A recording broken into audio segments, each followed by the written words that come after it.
Close your eyes, dear listener. Let the noise of the day melt away. Allow each breath to slow, like a soft breeze drifting through ancient ruins. Tonight we set sail to a stroll through Paris after rain. The rain had stopped, but Paris still shimmered with its memory. Puddles lingered along the cobblestones, tiny mirrors catching the muted glow of street lamps as dusk bled into evening. The air carried that quiet magic that only followed a spring storm, a mingling of petrichor, lilac, and the faint, sugary scent of fresh crepes drifting from a corner stand. Elena Moreau adjusted the strap of her satchel, the leather soft against her shoulder, and slowed her steps along the Rue de Rivoli. She loved Paris, in the quiet moments after the rain, when the city softened, when the hum of the streets dimmed to a low, reflective murmur. The Louvre was behind her, its glass pyramids slick and glinting like shards of evening light. She had stayed late at the restoration studio again, her hands still faintly stained with ochre and sienna from hours spent reviving the faded brushstrokes of a forgotten 18th century portrait. Her heels clicked lightly on the damp stones as she crossed toward the Seine. The river, still restless from the downpour, moved like liquid steel under the arched bridges, reflecting the gold of the lamps that lined its banks. Elena paused to watch it, leaning on the railing, letting the cool breeze whip loose strands of chestnut hair from her bun. These still minutes, was why she walked. Why, no matter how long the day, she refused to take the metro straight home. Paris, after rain, felt alive, breathing in sync with her. James Whittaker had been in Paris for exactly 8 days, and still the city felt like a photograph he hadn't quite captured. His Leica hung heavy around his neck, lens cap tucked in the pocket of his damp coat, as he walked along the Quai des Tuileries. He had been chasing light since the storm broke, reflections, silhouettes, anything to shake the creative fog that had clung to him since London. Paris, his editor had said, would wake his eye. Maybe it would. Or maybe he'd spend another evening filling his memory card with images that felt hollow. He stopped when he saw her, not because of her face, though there was something striking about it, delicate and strong at once, but because of the way she stood, still, present, a lone figure in a cream trench coat, her profile turned toward the river as though listening for a story whispered by the water. The city bent around her in that moment, the arc of the bridge above, the muted hum of a passing boat, the warm blur of lamps in the background, and James, without thinking, lifted the camera to his eye. Click. The shutter's whisper carried in the cool air, soft but sharp enough to make her glance over her shoulder. Hazel eyes, wide and curious, met his from across the quay. James froze. He hadn't meant for her to notice. His first instinct was to lower the camera, mumble an apology in rusty French, and vanish into the safety of the crowd further up the street. But she didn't look offended, only curious, as though she were trying to place him or maybe understand what he saw through the lens. Elena tilted her head, studying the stranger. He was tall, taller than most, with a coat too damp to suggest he'd cared much for the rain, and a camera that looked expensive enough to make her cautious. Tourists took photos everywhere, but this man wasn't a tourist. Not really. He carried himself differently, the way artists did, part detached observer, part restless seeker. She considered walking away. She almost did, but something, maybe the quiet steadiness in his gaze, made her pause instead. Vous aimez la pluie? She called softly, her voice carrying just enough across the distance. The man blinked, surprised, then offered a smile, small, tentative. I do, he answered, his accent sharp with English, though his French was clean enough. "It makes the city honest." Eleanor found herself smiling despite herself. "Honest," she repeated, tasting the word. "That is an unusual way to see it." He shrugged, the camera still hanging loosely in his hand. "Everything shines after the rain, even the cracks." The breeze picked up, sending a shiver through her coat. She turned slightly, leaning back on the railing, the river stretching wide and dark behind her. "And what do you see now?" she asked, more out of curiosity than flirtation. James hesitated. He could have said the truth, that he saw her, framed perfectly by the fading light and the glint of wet stone, a portrait the city itself seemed to have painted for him. Instead, he said, "Paris," waiting to be noticed. For a moment, neither spoke. The city filled the silence for them. The distant chime of a bell tower, the hiss of tires over wet pavement, the faint notes of an accordion from somewhere down the quay. Elena pushed away from the railing. "Well," she said, slipping her hands into her coat pockets, "perhaps you should notice it then, before the light goes." She began to walk, her heels clicking softly, but not so quickly that he couldn't follow if he wanted to. And, for reasons he didn't fully understand, maybe the way her words sounded like an invitation, maybe the quiet pull in his chest, James did. The drizzle had left a gloss on everything. Cobblestones like polished glass, leaves trembling under scattered droplets, the distant glow of cafe signs reflecting in narrow puddles. Paris, Elena thought, was never more itself than after the rain. She crossed the Pont des Arts, the boards beneath her feet creaking softly. The river curved beneath, black and restless, carrying away the last of the storm. James followed at a distance, careful not to intrude, his camera slung loose in his hand now, the lens cap still forgotten in his pocket. It wasn't the first time he'd trailed someone through a city, though usually it was deliberate, a street photographer's instinct to follow the thread of a story. But this was different.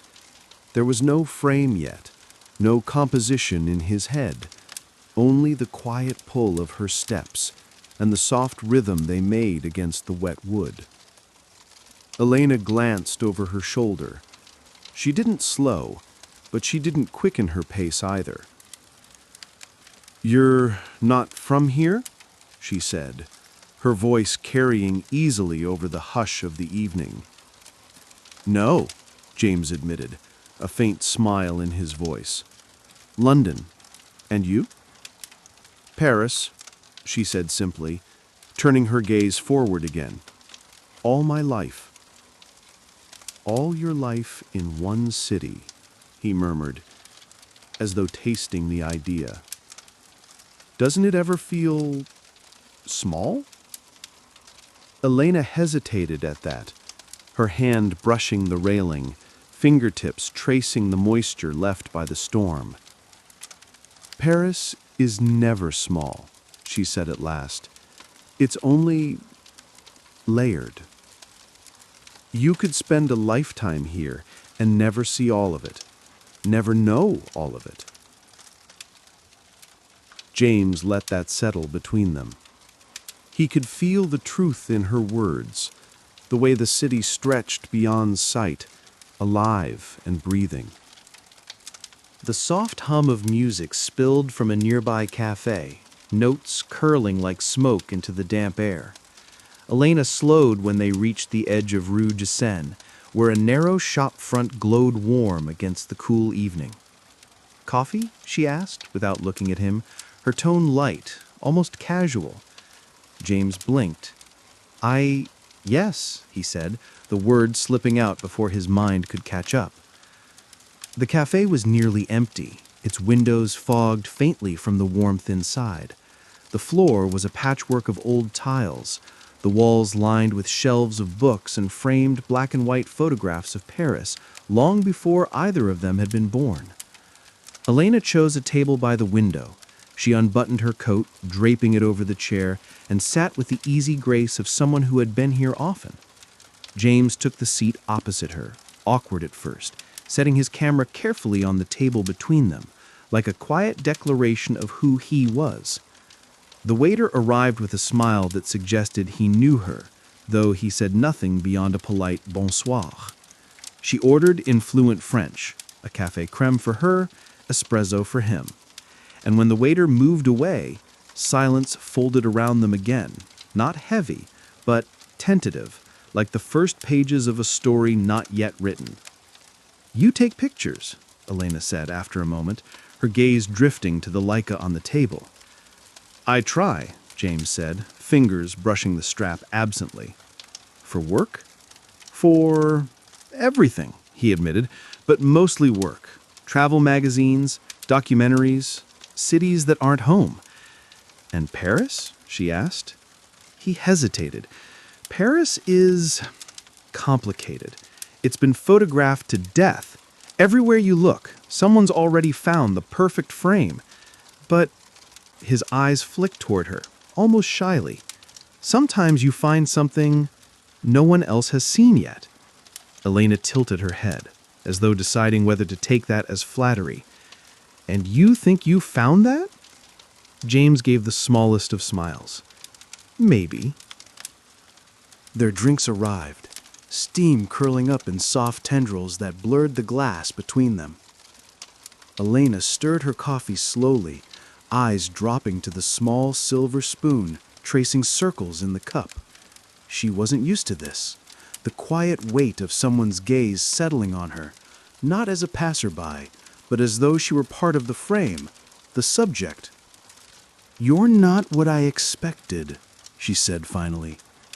James raised an eyebrow. "What did you expect?" "Someone louder, someone impatient. Most tourists are." He huffed a quiet laugh. "Maybe I'm not here as a tourist." She met his eyes then, hazel and steady. "Then why are you here?" The question hung in the air, simple but sharp.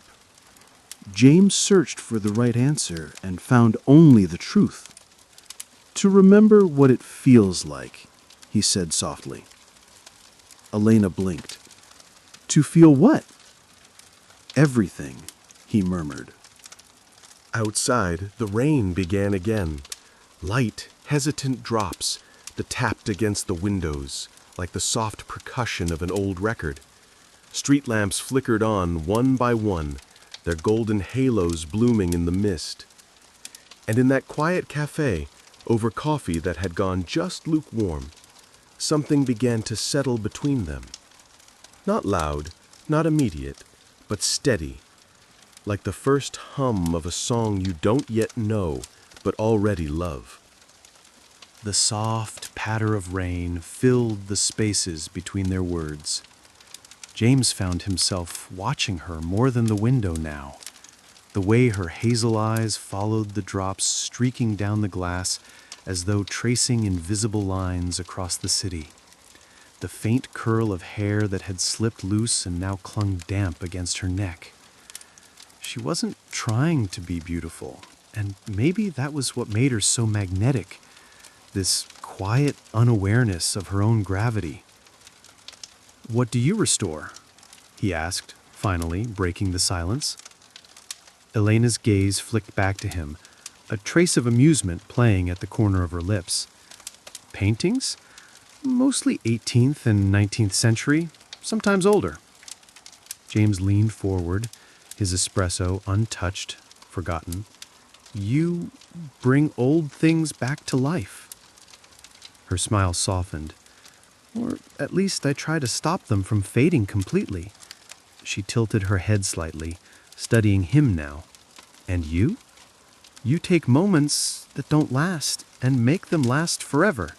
Isn't that the same thing?" James blinked, caught off guard by her observation. He'd never thought of photography that way. Not quite. Maybe, he said quietly, except yours has permanence. Mine, he glanced at the camera, mine is just light on paper. No, Elena said, her voice gentle but certain. Yours is memory, and memory matters. For a moment, neither of them spoke. The rain eased into a mist, brushing against the windows, turning the city outside into a soft watercolor. They lingered longer than they'd intended. One coffee became two, and then a shared tartelette au citron that Elena insisted was too sweet and James argued was perfect. The cafe began to hum with the quiet presence of others, couples tucked into corners, a man reading Le Monde at the bar, the faint strains of Edith Piaf drifting from the old speaker above the counter. At some point, James told her about London, about how he'd left after the wedding that wasn't, about the feeling of walking streets that no longer felt like home. Elena listened, her chin resting lightly in her hand, her gaze steady and unflinching. She didn't offer pity, only presence, which to James felt like more than enough. And in return, she told him about the studio, about the long hours spent under soft, yellowed lights, her hands steady as she coaxed color back into forgotten canvases, about how Paris had always been home, but sometimes felt like a museum she'd grown up inside, its beauty both comforting and suffocating. By the time they stepped back outside, the rain had stopped again. The city glowed in that peculiar way it only did after storms, every surface reflecting light, every puddle a perfect, trembling mirror of the world above it. The sky had deepened to a dusky lavender, and the Eiffel Tower shimmered faintly in the distance, its first lights flickering on. Elena pulled her coat tighter around her and glanced sideways at him. "Do you ever just walk?" James tilted his head. "Walk?" "Yes," she said, her tone soft but certain.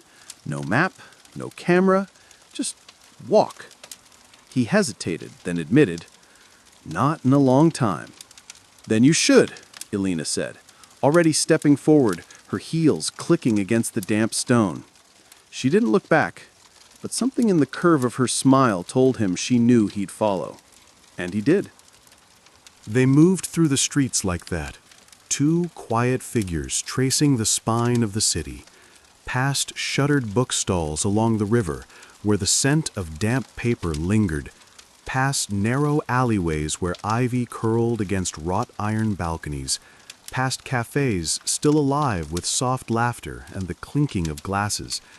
Every so often, Elena would point out something, a mural hidden between buildings, a street musician half sheltered under an awning, the way the light caught the roof of Notre Dame as the clouds broke. She didn't explain why these things mattered. She didn't have to. James found himself lowering his camera more and more until it hung forgotten at his side. He didn't want to see Paris through glass, not tonight. By the time they reached the Pont Neuf, the city had quieted. The rain had left the bridge slick, its stone surface glinting under the muted glow of the lamps. Elena stopped halfway across, leaning against the railing, her breath curling in the cool night air. James joined her, resting his elbows on the stone beside her.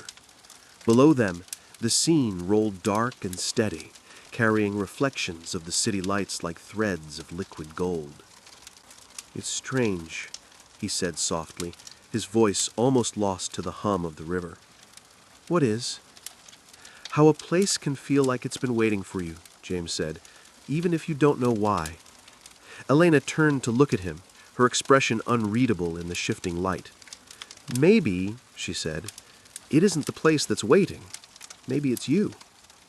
They stood there for a long time, neither speaking, the city moving quietly around them. Somewhere far off, a bell tolled the hour, deep and resonant. Elena tucked her hair behind her ear, the simple motion so unguarded it made James ache in a way he didn't quite understand. When she finally moved, it was with the ease of someone who knew when to let a night end. "I should go," she said, her voice soft, almost reluctant. James nodded, though something in him wanted to ask her to stay. He asked before he could stop himself, "Will I see you again?"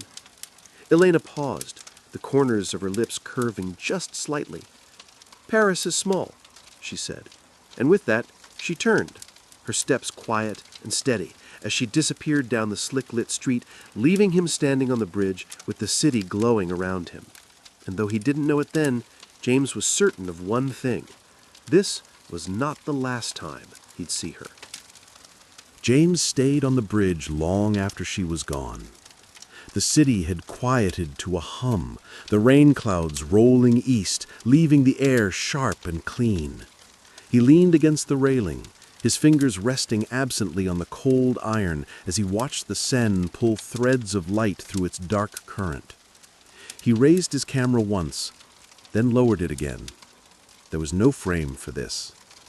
Instead, he let the moment settle, the lingering echo of her voice, the way her gaze had lingered on him for a heartbeat too long before she walked away, the quiet certainty that tonight had shifted something in him.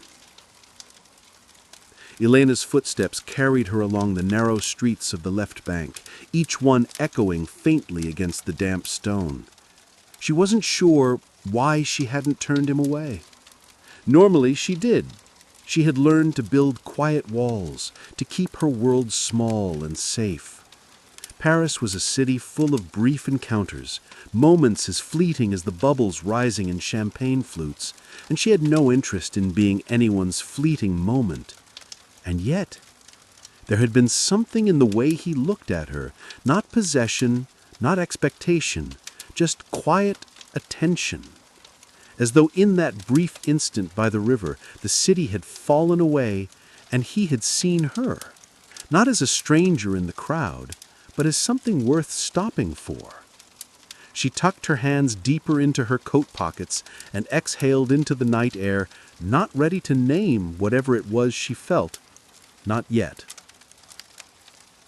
The next morning, Paris woke damp and bright. James rose early, the city still stretching awake as he stepped out of his rented flat on Rue Saint-Honoré.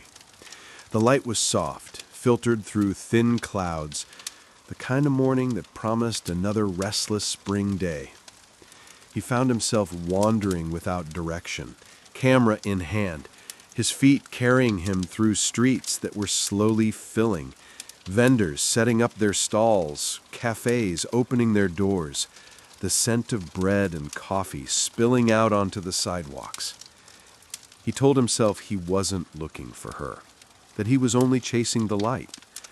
But every turn, every corner, every reflection in a rain-slicked window pulled at him with quiet suggestion. Maybe here, maybe now. Elena's morning was slower, quieter. She sat in the workshop tucked behind the Musée d'Orsay, her hands steady as she brushed delicate varnish over a canvas older than the building itself. The hum of the city barely reached her here, only the low hiss of the heater and the faint scratching of a colleague's pencil broke the silence. But her mind, traitorous, insistent, kept drifting to the bridge, to his quiet, careful words, to the way the city had felt different somehow, walking beside him. She pressed her lips together, refocused on the brush in her hand, and tried not to wonder if she'd see him again. By evening, the city had shifted. Paris glowed, as it always did, but to James the glow felt sharper now, edged with expectation. He walked along the Rue de Seine, past the little shops where artists displayed watercolors of the river, past the boulangerie spilling warm light onto the street. And then, there. Not in some cinematic moment, not as though the city had orchestrated it. Just a quiet turn of his head, a flicker of movement across the street, and she was there. Elena, her hair loose this time, a soft scarf looped at her neck, a book tucked under her arm. She paused by the display window of a small gallery, her reflection rippling faintly in the glass. James hesitated for the briefest second, then stepped forward. She saw him before he spoke, and just like the night before, she didn't turn away. "Bonsoir," he said softly, the word careful but sure. Her mouth curved, almost, but not quite a smile. "Bonsoir," she echoed, her voice a soft ribbon of sound. There was no grand moment after that, no scripted perfection, only the quiet pulse of the city around them as they began to walk, side by side, their steps falling into an easy rhythm. They didn't talk much that evening. Not at first. Paris spoke for them. The muted splash of the river against the quays, the hiss of a passing bus, the laughter spilling from a cafe where a jazz trio played something soft and slow. But when they did speak, it was easy, effortless, about books, about music, about the small, ordinary things that had shaped them. He told her about the first camera his grandfather had given him. She told him about sneaking into galleries as a teenager, sitting for hours in front of her favorite paintings until security chased her out. And when silence fell between them again, it wasn't heavy. It was comfortable, like the city itself had shifted to hold the quiet for them. By the time they reached Pont Alexandre III, the city was aglow. Golden light spilled over the bridge's ornate arches, reflecting in the water below. The Eiffel Tower shimmered beyond, its beacon sweeping across the horizon like a slow, steady heartbeat. Elena stopped halfway across, leaning against the railing, her gaze fixed on the horizon. James stood beside her, not too close, but close enough to catch the faint scent of rain still clinging to her coat. "It's different at night," he said quietly. She glanced at him. Everything is different at night. And in that moment, with the city glittering around them, with her hazel eyes catching the soft light like warm amber, James felt the quiet, unmistakable pull of something beginning. Neither of them said goodbye when they parted. Not really.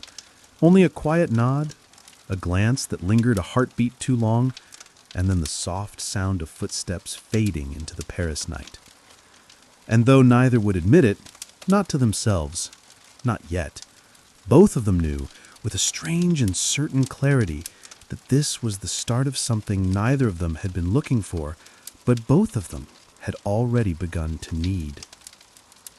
The next week unfolded like a series of photographs. Not sharp, posed images meant for framing, but candid ones. The kind you discover later, edges soft, light spilling in unexpected places. For James, Paris had been a city of noise when he first arrived. Car horns, cafe chatter, the endless shuffle of tourists. But now, each morning felt different, calmer, clearer.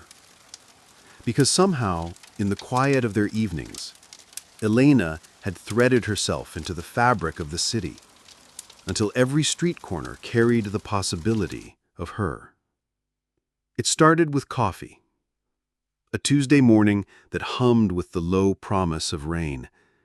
He'd been sitting outside a cafe near Place Dauphine, sketching notes in a worn journal, when a familiar voice drifted over his shoulder. "Do you always work alone?" He turned, and there she was. Hair loose around her shoulders, a thin black umbrella in one hand, her smile soft but certain. James tilted his head, returning the smile. "Not always, but most days, yes." "Maybe that's why your pictures feel lonely," Elena said, sliding into the chair across from him before he could reply. He blinked. "My pictures feel lonely?" She nodded, her hazel eyes steady.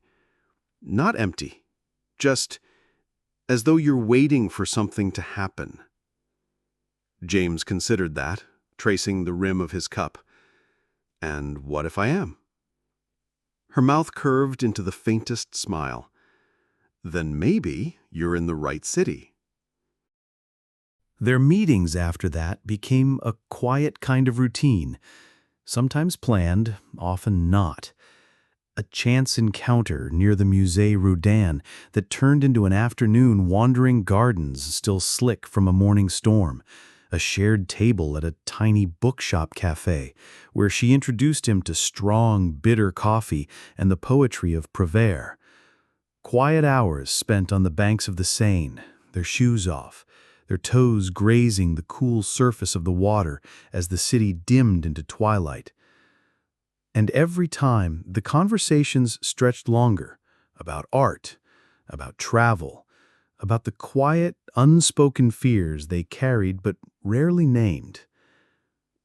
One Thursday evening, Paris was gold. The rain had left hours earlier, and the city glowed as though lit from within. James found Elena leaning against the railing near Pont Neuf, her hair pulled back loosely, her coat draped over one arm. "You're late," she teased, though her tone was light. "Blame the light," he said, lifting his camera with a small, sheepish grin. "It wouldn't let me leave." Elena rolled her eyes but smiled. "Always the light." "Always," James agreed. They walked without purpose, following streets that curved and spilled into others until they found themselves at a quiet square tucked behind the bustle of the Latin Quarter. A lone musician played violin under a street lamp, the notes drifting into the soft hum of evening traffic. James stopped, slipping his hands into his pockets. "Stay still," he murmured. Elena arched her eyebrow but didn't move as he lifted the camera, the lens catching the soft halo of light around her, the faint curl of her scarf in the breeze, the way her gaze met his, steady, unguarded. Click. The sound was soft, but it lingered between them. When he lowered the camera, Elena tilted her head slightly. "You're going to make me look like a stranger," she said. But there was no sharpness in it, only something quiet, something close to fondness. James shook his head. "No," he said softly, "not a stranger." The days blurred after that. Paris became theirs in small ways. The hidden courtyard behind the Luxembourg Gardens, where they shared croissants on a damp bench. The tiny bridge near Ile Saint-Louis, where they stopped for coffee just to listen to the soft hum of the water below. The bookshop where Elena always found another forgotten volume of poetry to tuck into her bag. Each moment threaded itself into something larger, though neither of them named it yet. But James noticed the way her hand would brush his sleeve when they crossed the street, the way her laughter, soft, low, and rare, lingered in his chest long after it faded, the way her eyes caught light differently when she was listening, quiet but wholly present. And Elena noticed the way his voice softened when he spoke to her, the way he listened without rushing to fill the silence, the way he looked at her, not like she was part of the city, but like the city was just the frame around her. One evening, the rain returned. Not a storm, just a soft, steady drizzle that blurred the edges of the world. They walked anyway, their coats damp, the street lamps glowing like melted gold in the mist. They stopped near the Pont des Arcs, where the river moved dark and restless beneath the bridge. James turned his camera in his hands, but didn't lift it. "You're not taking the picture?" Elena asked, her voice soft against the rain. "Not this one." He said, "Some things don't need to be captured." For a moment, the city held its breath. Then Elena looked at him, really looked. And for the first time, she felt the quiet, unspoken truth settling between them. That whatever this was, it was no longer just chance. no longer just the city pulling them together like threads in the same tapestry. The first chill of summer drifted into Paris, subtle but unmistakable. The air was cooler in the mornings now, the kind that made the city smell sharper. Wet stone, coffee, and the faint sweetness of blooming jasmine along narrow streets. Elena noticed it on a Saturday morning as she crossed the Pont Neuf. The sky was pale, streaked with muted gray, and the river ran restless, carrying a ribbon of light down its length. She clutched her satchel closer, not because of the breeze, but because of the familiar ache that had begun to settle in her chest these past weeks. She wasn't sure when it had begun. Maybe that evening near Pont des Arts, when James had lowered his camera and said, "Some moments didn't need to be captured." Maybe in the quiet hum of a cafe, when he'd brushed her hand accidentally, or not accidentally, as he slid her a cup of coffee. Whatever it was, it had grown slowly, like ivy curling through cracks in an old wall, quiet but steady, until it was impossible to ignore.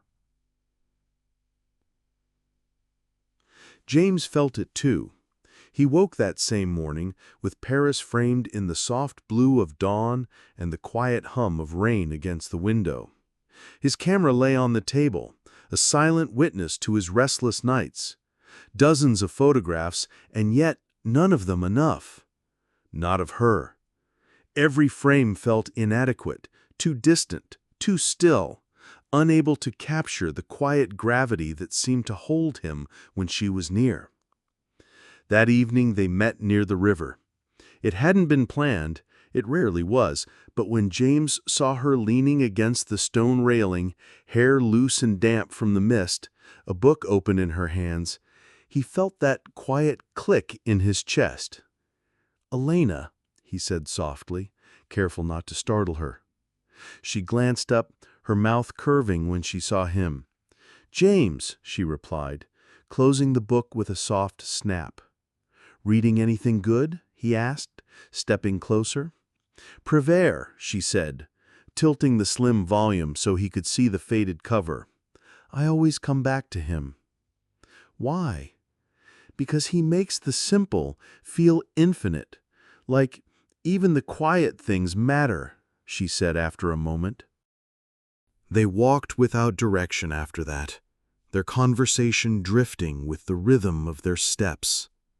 He told her about the places he'd been: Tokyo in the spring, Marrakesh in the height of summer, the wind-swept cliffs of Ireland where the sea had roared like an untamed god. She listened, not with the polite patience of someone making conversation, but with a quiet focus that made every word feel weightier.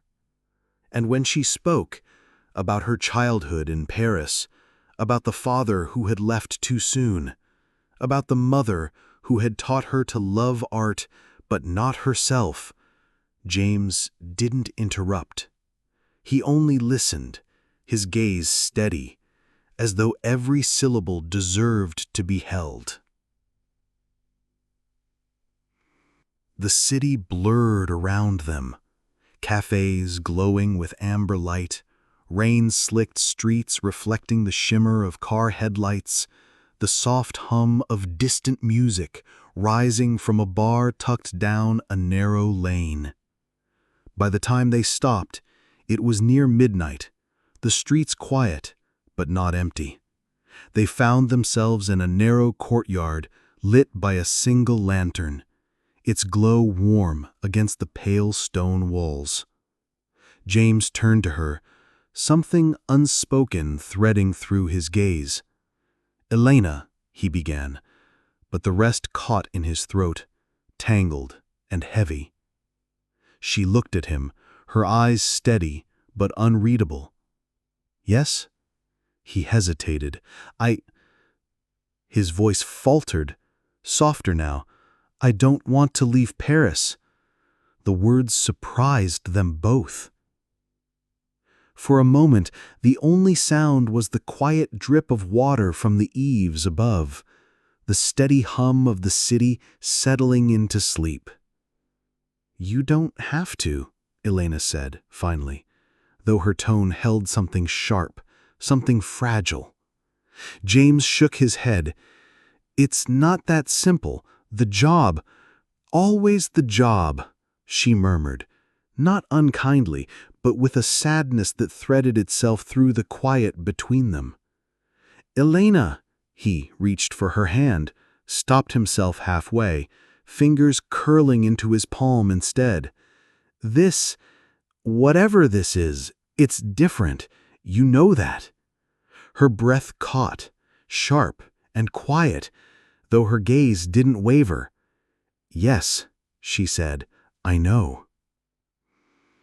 They didn't speak of it again that night. Instead, they stood there until the city dimmed to silence, until the rain began again, soft and persistent, until the quiet space between them felt like the only thing keeping them tethered to the ground. When they finally parted, a simple nod, a brush of fingertips that lingered longer than it should have, the city seemed smaller, sharper, as though holding its breath with them. The rain didn't stop for 3 days. Paris blurred into a watercolor of gray skies and slick streets, the kind of steady drizzle that softened the edges of everything: the Seine, the bridges, the quiet glow of cafes at dusk. Evelina spent most of those days in her workshop, surrounded by brushes and muted light, but her hands didn't move the way they usually did. Her brush hovered over the cracked canvas before her, motionless, as if waiting for something she couldn't quite name.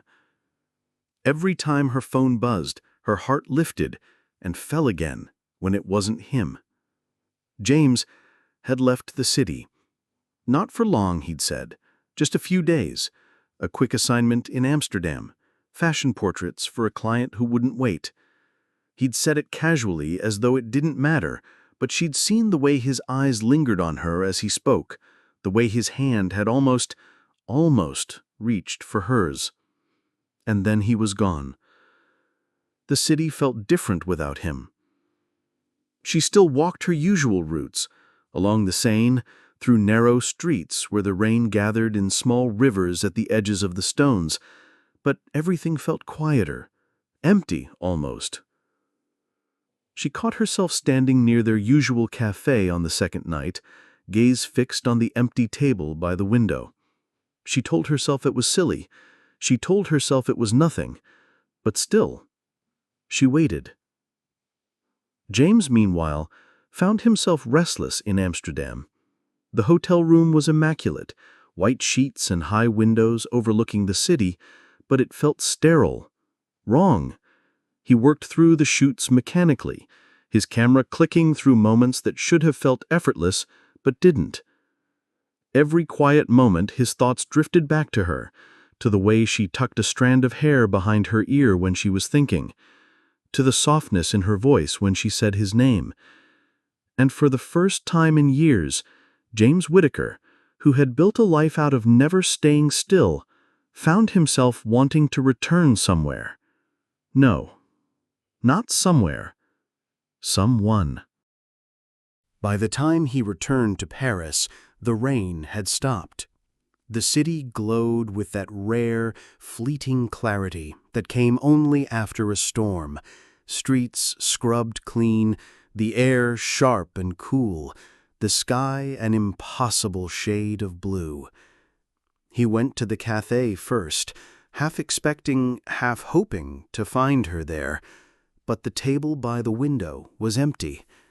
When he finally found her, she was by the river, sketchbook balanced on her knees, sunlight threading through her hair. "Elena," he said softly, almost afraid to break the quiet. She looked up, her expression unreadable for a moment, then softened. "You're back." But something had shifted. The easy rhythm they had built, quiet walks, soft laughter, moments that felt infinite, was fractured, replaced by a tension neither of them could name. James tried to explain about the trip, about the restless way the city had felt without her, but the words tangled on his tongue came out clumsy and uneven.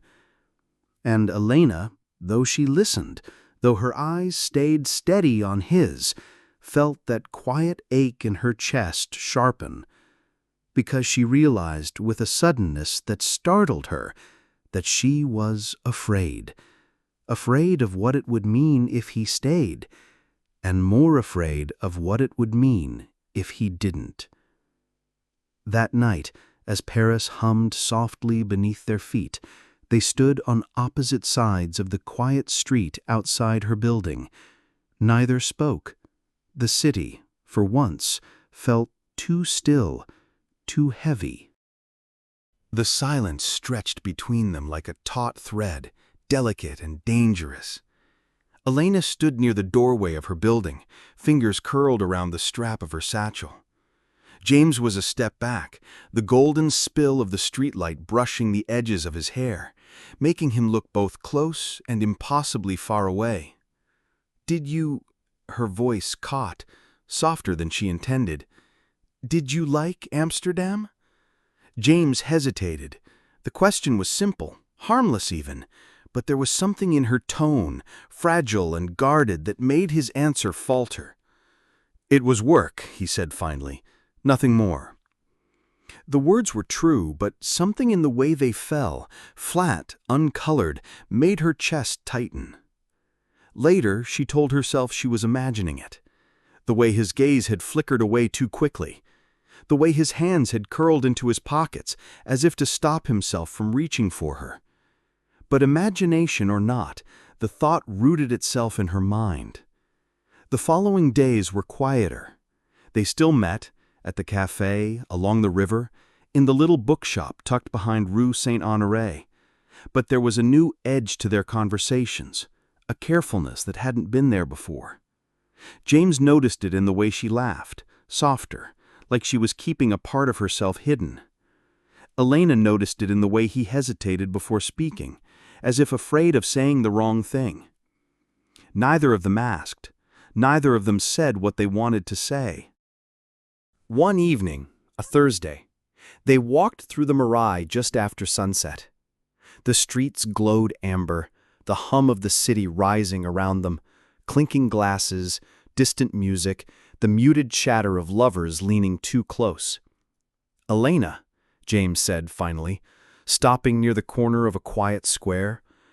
She turned to him, her hair catching the light, her expression unreadable.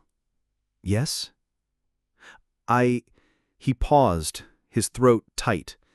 The words were there. "I don't want to lose this. I don't want to lose you." But when he met her gaze, something in it, the hesitation, the distance, made the words collapse.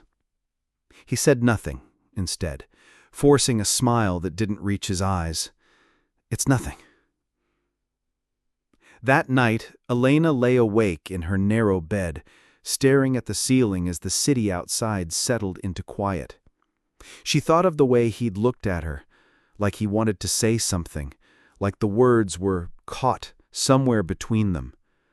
And for the first time since that night by the river, she felt a sharp, unspoken fear coil in her chest. That this, whatever this was, wasn't built to last. James didn't sleep either. He stood by his window, Paris sprawled beneath him, his camera heavy in his hand. Through the lens, the city looked smaller, quieter, almost fragile. And in that stillness he realized something that terrified him. For the first time in years, leaving wasn't the easiest option. The next morning everything shifted. A message. One he wasn't supposed to see. The message had been nothing. A name, a time, a small note scribbled in French. But when James saw it flash across her phone that morning, a brief, glowing line of text from a number saved simply as Gabriel, something inside him froze. He didn't ask, and Elena, not noticing the way his gaze had flickered when she'd tucked her phone away, went on talking about her day, her voice soft and steady, unaware of the storm gathering in his silence. For 3 days, James disappeared. Not physically.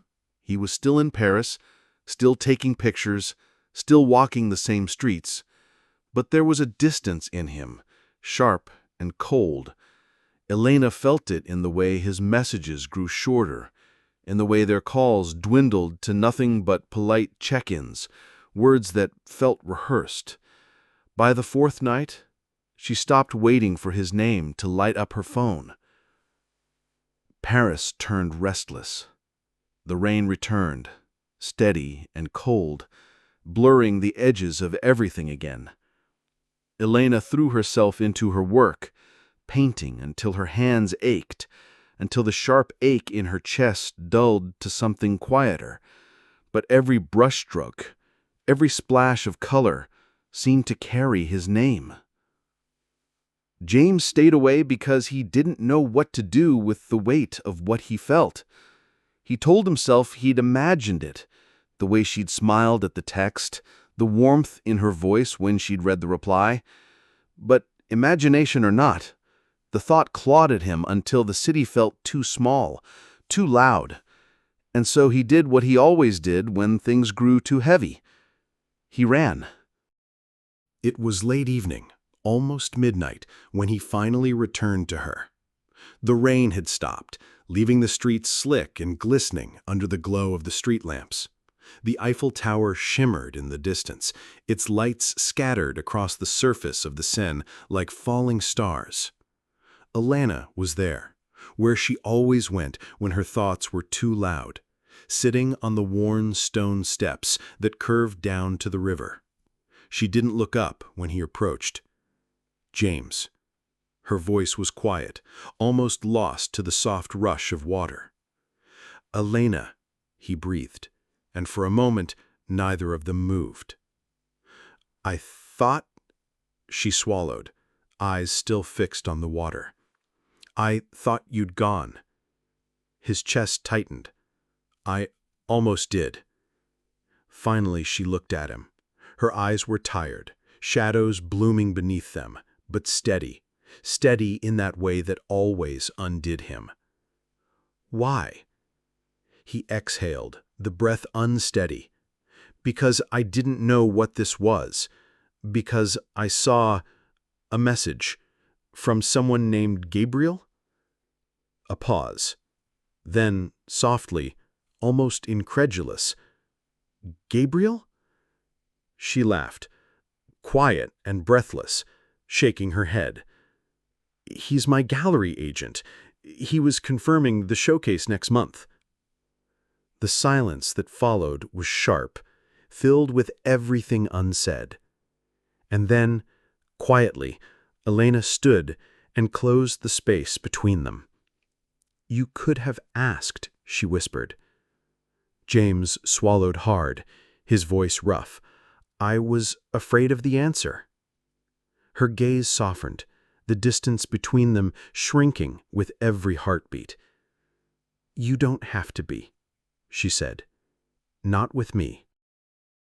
The city around them hummed.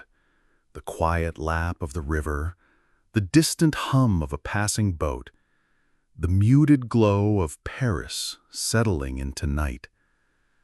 And there, under the soft shimmer of the Eiffel Tower's lights, James finally let the walls fall. They didn't kiss immediately.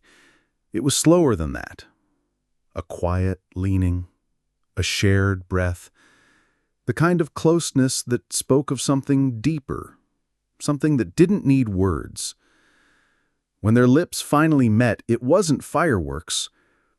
It was steady, warm, like the city after rain, quiet, infinite, and entirely theirs. Weeks passed, and the rhythm of the city shifted with them. Mornings bled into afternoons spent in quiet cafes, evenings stretched along the river, and nights that carried the hum of something new, something fragile but growing stronger every day. Elena painted again, colors brighter, strokes bolder, and James began to see Paris not as another city to leave, but as the first place that had ever felt like home. On the first day of spring, they walked hand in hand through the streets of Montmartre, the air warm with the promise of something endless. The city glowed, and somewhere above them, the Eiffel Tower caught the light, gleaming like a quiet reminder of everything that had begun that night after the rain.